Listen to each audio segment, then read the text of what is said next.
नमस्कार दोस्तों, केमिस्ट्री साला चैनल में आपका स्वागत है। आज का मेरा यह वीडियो केमिकल बॉन्डिंग एंड सब topic is order of energy of molecular orbitals. बच्चों, अभी आपने देखा मॉलिक्यूलर ऑर्बिटल। अब हमें ये देखना है कि order of energy of molecular orbital क्या है। चूँकि filling of electrons takes place in molecular orbital according to increasing order of energy, ये ऑफ वाउ रूल को फॉलो करता है, तो ये समझना जरूरी है। सो फ्रेंड्स, सबसे पहले एक चीज़ और जानना है कि मैं लिख देता हूँ filling of electron, filling of electrons take place in molecular orbital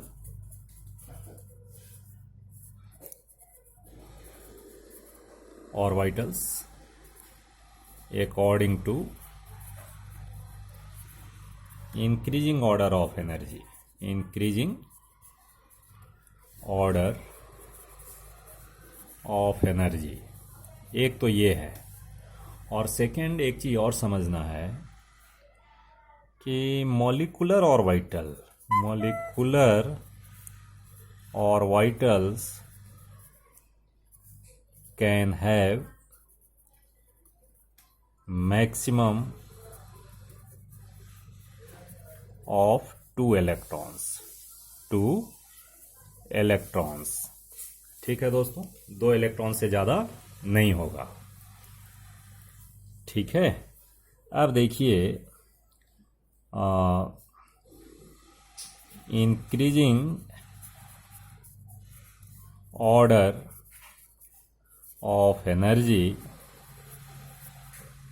of molecular orbital for O2 and F2।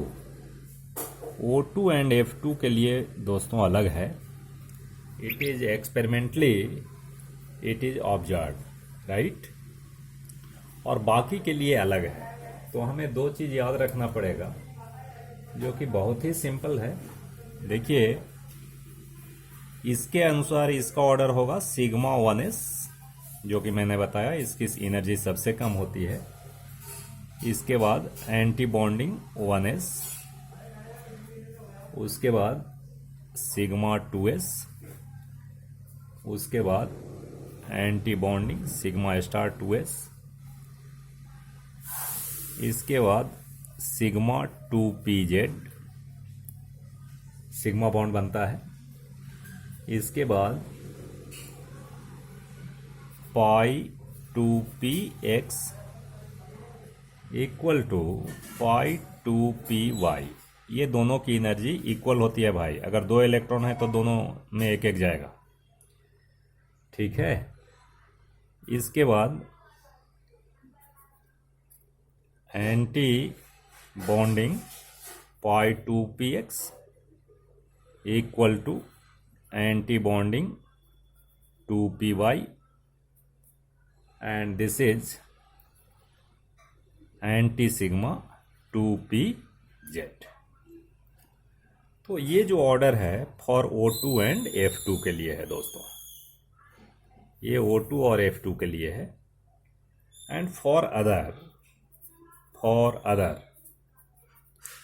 याद रखना है भाई, फॉर अदर देखिए स्मॉल चेंज इज देयर, बहुत थोड़ा सा चेंज है। मान लो N2 का लिखना है और किसी का लिखना है, वो भी बताएंगे।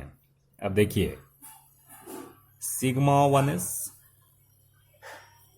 Sigma star 1s, sigma 2s, उसके बाद सिग्मा स्टार 2s। यहाँ तक तो कॉमन है।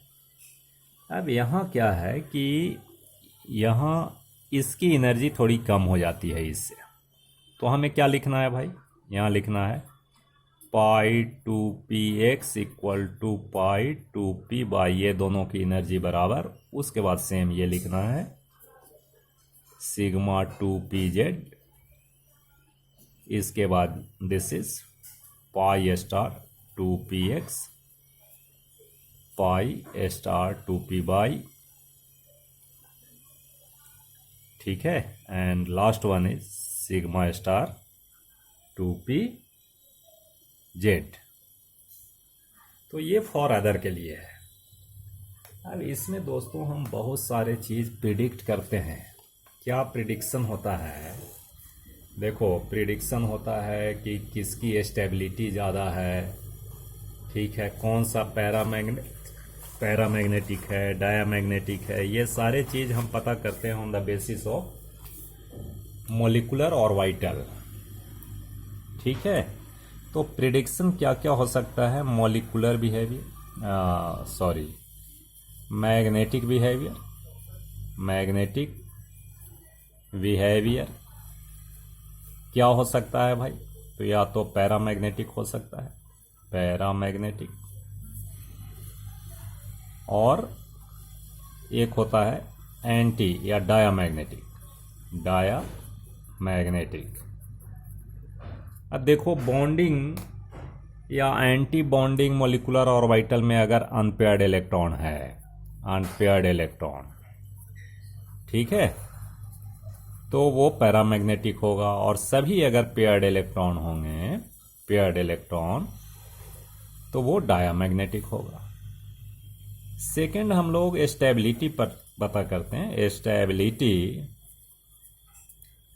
Bye bond order. Bond order से पता करते हैं जी, बॉन्ड ऑर्डर से। अब बोलो कि बॉन्ड ऑर्डर क्या है भाई? तो bond order is equal to, bond order is equal to number of bonding electrons minus number of anti bonding electron divided by 2। अगर आप इलेक्ट्रॉन का फिलिंग करेंगे इसमें, देखो, अगर कोई मॉलिक्यूल के लिए हम लिख रहे हैं तो इसमें फिलिंग करोगे तो कुछ इलेक्ट्रॉन बॉन्डिंग में आएंगे और कुछ एंटी बॉन्डिंग में आएंगे। तो बॉन्ड ऑर्डर हम लोग निकालते हैं NB minus Na/2, number of electron in bonding molecular orbital minus number of electron in anti bonding molecular orbital upon 2। अब देखो, जिसकी बॉन्ड ऑर्डर ज़्यादा होगी, if bond order is more than stability is more, stability ज़्यादा होएगा। और bond dissociation enthalpy भी ज़्यादा होगा, bond dissociation enthalpy is also more, ज़्यादा होगा भाई, ठीक है। देखिए, ये बॉन्ड ऑर्डर जो है, bond order may be in whole number में भी हो सकते हैं और फ्रैक्शन में भी हो सकते हैं, जो भी वैल्यू ज़्यादा होगा उसकी स्टेबिलिटी ज़्यादा होएगी, ठीक है भाई। एक चीज़ और ये प्रिडिक्ट करता है, कहता है कि अगर मान लो कि बॉन्ड ऑर्डर 0 आता है, इफ बॉन्ड ऑर्डर इज 0 और bond order is 0, then that molecule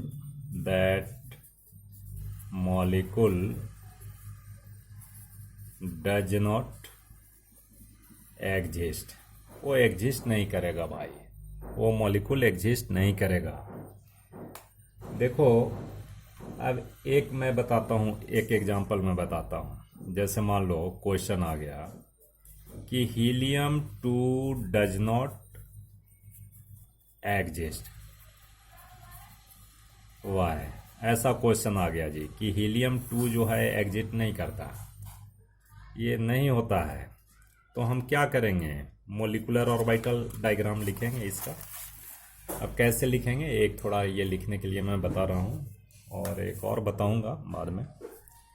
तो सबसे पहले हीलियम में देखिए कि हीलियम में 2 इलेक्ट्रॉन हैं जी, तो 1s2 होगा, और एक और हीलियम होगा, दिस इज 1s2। अगर हम इलेक्ट्रॉनिक कॉन्फ़िगरेशन लिखते हैं मॉलिक्यूलर और वाइटल के लिए तो क्या होगा, टोटल नंबर ऑफ इलेक्ट्रॉन कितने हैं भाई, total number of electrons equal to 4।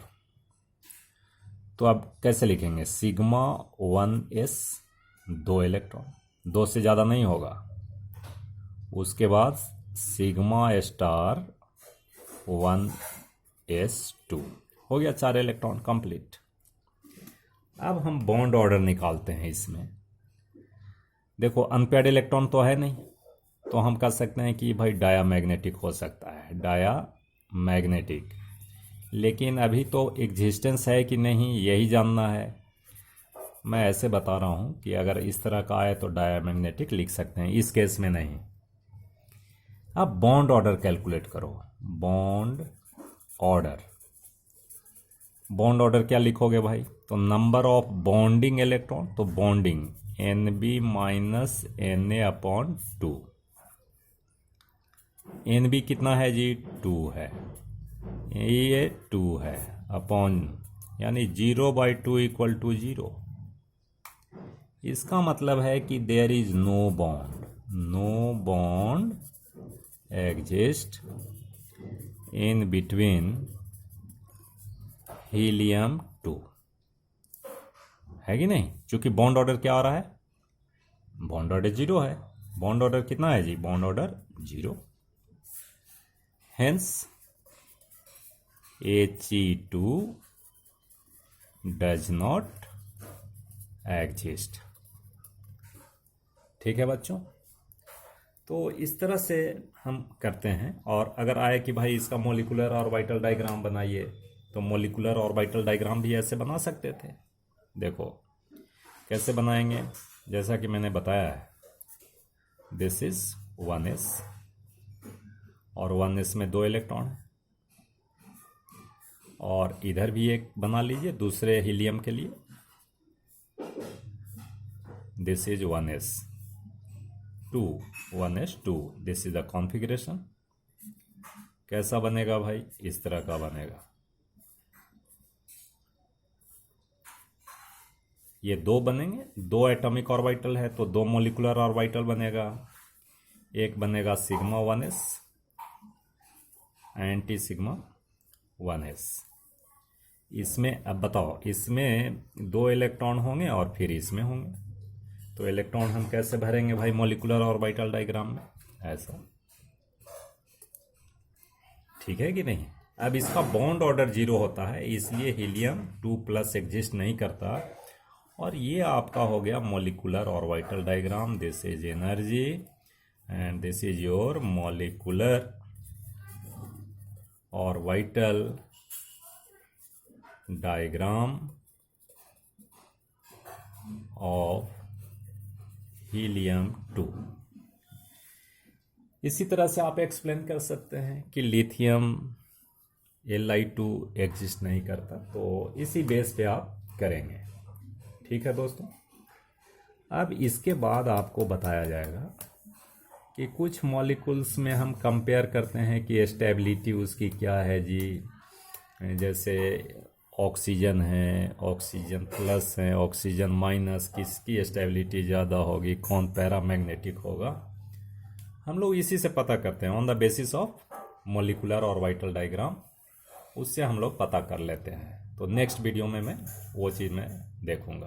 ठीक है दोस्तों, बहुत बहुत धन्यवाद।